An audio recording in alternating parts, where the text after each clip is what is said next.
Assalamualaikum warahmatullahi wabarakatuh. Salam guru penggerak. Perkenalkan, saya Muhammad Koyudin Sofi, calon guru penggerak angkatan 10 dari Kabupaten Jombang, Jawa Timur. Pada video kali ini saya akan memaparkan demonstrasi kontekstual modul 1.4 tentang budaya positif, yaitu penerapan segitiga restitusi. Segitiga restitusi merupakan proses dialog yang dilakukan guru atau orang tua agar dapat menghasilkan murid atau anak yang mandiri dan bertanggung jawab. Adapun tahapan dalam segitiga restitusi meliputi menstabilkan identitas, validasi tindakan yang salah, dan menanyakan keyakinan. Pada tahap menstabilkan identitas dilakukan berdasarkan prinsip bahwa membuat kesalahan adalah bagian dari proses pembelajaran yang nantinya akan menggeser identitas gagal ke arah identitas sukses. Pada tahap validasi tindakan yang salah dilakukan berdasarkan prinsip bahwa setiap perilaku berupaya memenuhi suatu kebutuhan tertentu, sehingga guru atau orang tua akan bergeser dari pemikiran stimulus respon menjadi proaktif, serta akan lebih mengenali dan mengakui kebutuhan murid atau anak. Pada tahap menanyakan keyakinan dilakukan dengan memberi pertanyaan-pertanyaan bermakna kepada murid atau anak untuk memunculkan motivasi secara intrinsik, sehingga mampu mengaitkan keyakinannya dengan tindakan yang salah. Skenario kasus pertama, siswa terlambat datang sekolah. Anak-anak, jadi unsur intrinsik dari cerpen ada apa aja? Tema, tokoh, penokohan, alur. Assalamualaikum. Waalaikumsalam. Loh, kok baru berangkat kamu, Queen? Maaf Pak, saya telat tadi Pak. Terlambat? Ya. Ya sudah, sini masuk aja nggak apa-apa. Tapi nanti alasannya kamu sampaikan ke bapak, saya istirahat ya. Ya wes, kamu duduk aja. Ya, maaf Nanti ya, Pak. istirahat temui bapak di Ya, ruang Pak. konseling ya. Wes duduk. Oke, kita lanjutkan ya. Jadi unsur intrinsiknya ada apa aja tadi? Tema. Assalamualaikum Pak Kowi. Waalaikumsalam. Ya. Duduk sini, Queen. Sudah jajan istirahat? Ya, Pak. Sudah ya. Pasti kamu juga sudah sadar kenapa bapak manggil kamu kan? Ya, Pak. Ya. Kenapa? Tadi telat masuk kelas. Karena tadi telat masuk kelas ya. Soalnya kan bapak yang pertama kan tadi biasanya kan kamu nggak pernah telat terus tadi telat. Iya Pak. Sebenarnya kalau baru tadi aja telatnya ya nggak bakal bapak panggil. Cuman tadi ketika bapak konfirmasi ke ketua kelas saat tadi bapak ketemu ketua kelasnya, katanya kamu juga di jam pertama di guru lain juga telat ya. Iya Pak. Dan itu pun juga nggak 1-2 kali aja, tapi beberapa kali gitu. Ya sebenarnya nggak masalah sih juga ya, karena memang siapapun juga bisa telat gitu. Cuman kalau itu dilakukan berkali-kali itu kan juga nggak baik ya, karena kan juga nanti imbasnya juga ke kamu nanti telat pelajaran, kemudian guru yang misalnya kamu datang telat juga nggak semuanya bisa menerima kamu.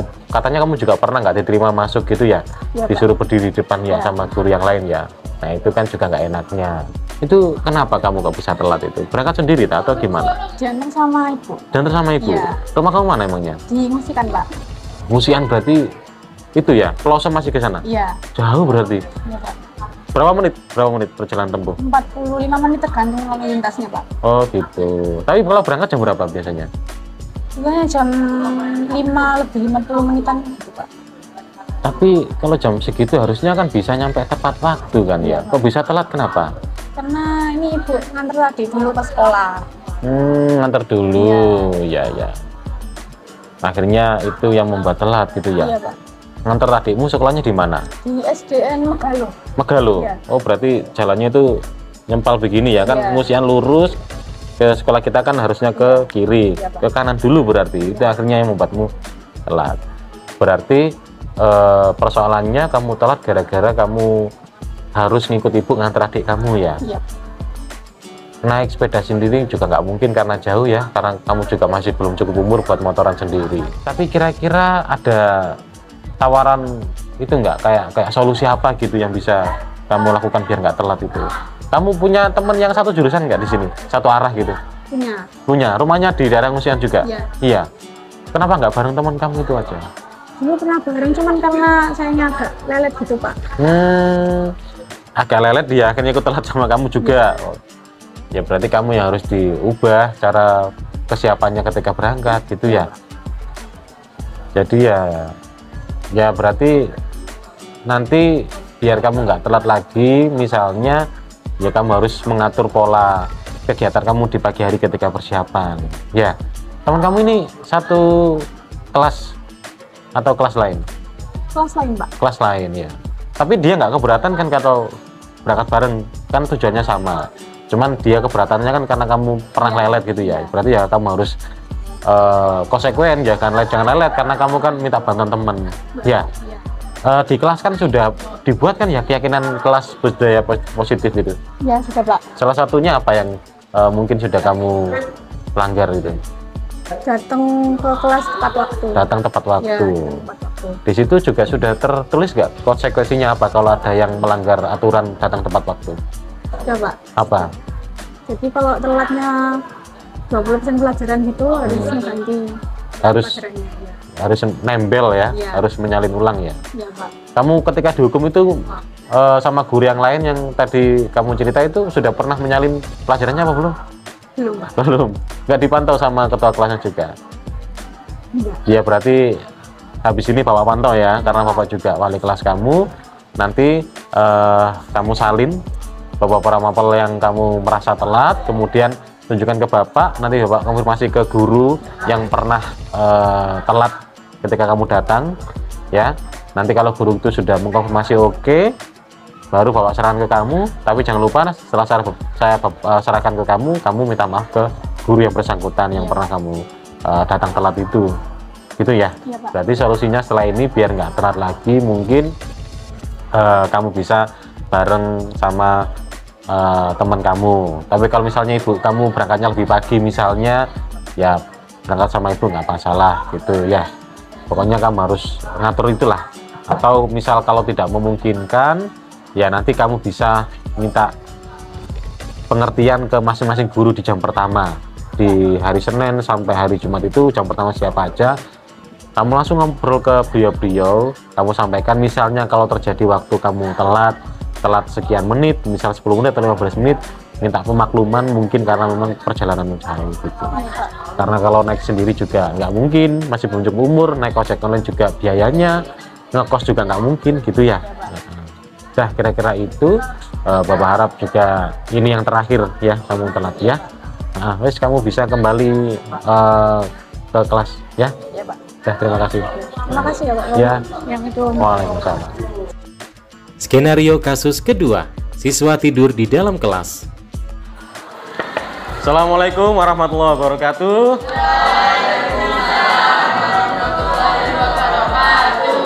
Gimana kabarnya? Sehat ya? Ya, loh. Itu kok masih ada yang tidur, siapa itu? Rifat. Rifat. Iya. Tidur sejak kapan itu? Sejak tadi. Dari tadi? Iya. Dari pelajaran sebelumnya juga? Iya. Siapa gurunya? Bujam. Bu Jamila. Dibiarkan? Iya, soalnya Bujam udah kesel. Aduh, astagfirullahaladzim. Rifat. Mas bangunin mas. Rifat. Lah. Enak mimpinya? Kamu kenapa kok bisa tidur? Hah? Ngantuk. Ya wis, gini, nanti waktu istirahat temui Bapak ya. Sekarang kita pelajaran dulu, terus kamu keluar ambil wudhu biar gak ngantuk. Ya? Ya, sekarang silakan keluar. Ya. Yang lain silakan buka buku pelajarannya ya. Assalamualaikum warahmatullahi wabarakatuh. Waalaikumsalam. Ya, duduk sini Rifat. Sudah istirahat tadi? Sudah jajan? Sudah. Pasti kamu sudah tahu kan kenapa Bapak manggil kamu ke sini?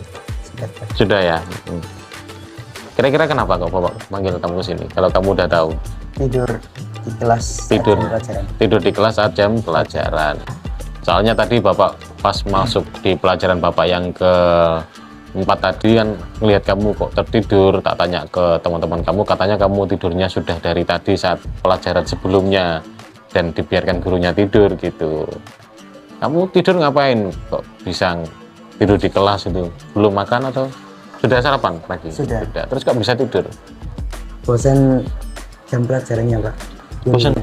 Oh, kamu kok bisa bosan? Kenapa? Kurang seru. Oh, kurang seru. Ya, Bapak sih memaklumi ya, kamu ketiduran di kelas karena kesalahan tersebut juga tidak hanya kamu saja yang melakukan. Siswa lain juga pasti ada yang tidur, tapi kan juga itu bukan hal yang bisa dibenarkan kalau kita tidur saat jam pelajaran. Kan itu kan bisa dianggap tidak menghargai guru yang mengajar toh, ya. Jadi ya harus berupaya gimana caranya agar nggak tidur gitu. Kamu tuh tidurnya jam berapa kalau malam? Kok bisa ngantuk gitu? Jam setengah 12 ya. Kok malam? Kamu ngapain aja kok tidur malam-malam banget nih? Saya ikut organisasi IPNU. Organisasi penuh. Ya bagus sebenarnya. Itu sampai jam berapa itu? Selesai kegiatan jam 10 Pak. Terus Ya jam 10 berarti kan nggak terlalu larut itu. Kok bisa tidur sampai jam setengah 12 itu loh? Ngapain aja? diajak ngopi Pak. Ngopi. Kawan-kawan. Tren anak muda sekarang ngopi ya. Terus selain ngopi ngapain lagi? Setelah itu pulang main HP. Oh, main HP. Karena itu akhirnya berarti pulang selesai ngopi jam berapa? 11, kadang jam setengah 12 itu. Pulang di rumah berarti tidurnya bisa-bisa lebih dari setengah 12 gitu. Waduh, hebat kamu ini. Ya, apa ya? Berarti kan ya itu penyebabmu akhirnya ngantuk di kelas karena kamu kurang tidur saat di rumah ya. Berarti kan kamu harus mengatur pola tidurmu ya. Sebenarnya organisasi penuh itu bagus, kegiatannya bagus, dan melihat dari ceritamu kan juga kegiatannya nggak sampai larut toh. Berarti yang harus dikurangi kan bukan organisasi kamu, tapi kan kegiatan kamu di malam hari. Jadi saran bapak kalau selesai organisasi ya pulang. Kalau mau ngopi ya ngopi di luar kegiatan organisasi, jadi biar ngopinya habis maghrib atau habis isya gitu kan, pulang-pulang masih jam 9 bisa tidur ya. Lihat ya, di kelas ada itu kan, ada keyakinan kelas budaya positif kan, sudah dibuat ya. Apa salah satu peraturan yang kira-kira sudah kamu langgar? Tidak boleh tidur di kelas. Nggak boleh tidur di kelas saat pelajaran kan. Terus di situ tertulis nggak konsekuensinya apa? Ya. Tertulis apa? Kalau misalnya kamu tidur di kelas saat pelajaran, apa konsekuensi yang harus dilakukan? Masih ingat? Harus mencatat ulang. Apa? Mencatat ulang materi yang kamu tinggal tidur. Sudah mencatat ulang materi yang kamu tinggal tidur enggak? Belum. Nggak pernah ditagih sama gurunya berarti. Berarti setelah ini Bapak pengen kamu mencatat materi yang kamu tinggal tidur, ya. Terus kalau sudah selesai, kamu serahkan ke saya. Nanti saya tunjukkan ke guru yang kamu tinggal tidur itu, dan jangan lupa kamu minta maaf ke beliau. Mungkin saran Bapak setelah ini, kalau kamu ngantuk di kelas itu ya, kamu langsung aja ke kamar mandi, izin ke gurunya untuk cuci muka. Syukur-syukur sekalian wudhu gitu. Jadi biar kamu fresh, kamu selain dapat freshnya dari cuci muka, kamu juga dapat fadilahnya dari wudhu gitu. Dan kamu akhirnya nggak ngantuk lagi.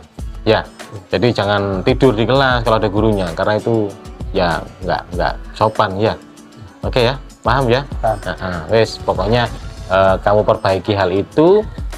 Bapak memaklumi apa yang kamu lakukan, tapi Bapak juga tidak bisa membenarkan itu, karena itu tidur di saat jam pelajaran itu juga bisa menyakiti hati guru yang melihat.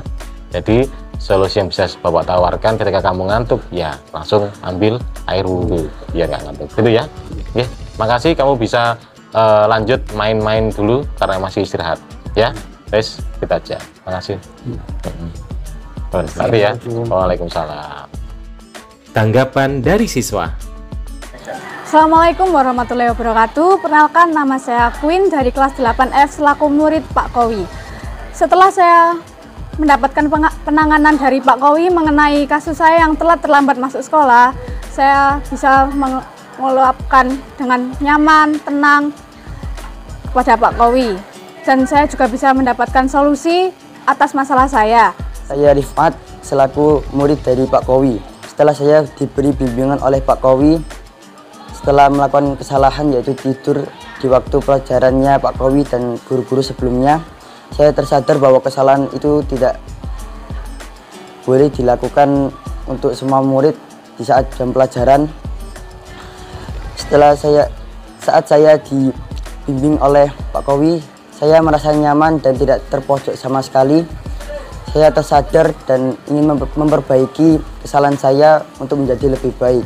Terima kasih untuk Pak Kowi atas bimbingannya. Demikian, wassalamualaikum warahmatullahi wabarakatuh. Demikian, semoga video ini dapat menginspirasi. Akhir kata, semoga tergerak, lekas bergerak, dan mari menggerakkan. Wassalamualaikum warahmatullahi wabarakatuh.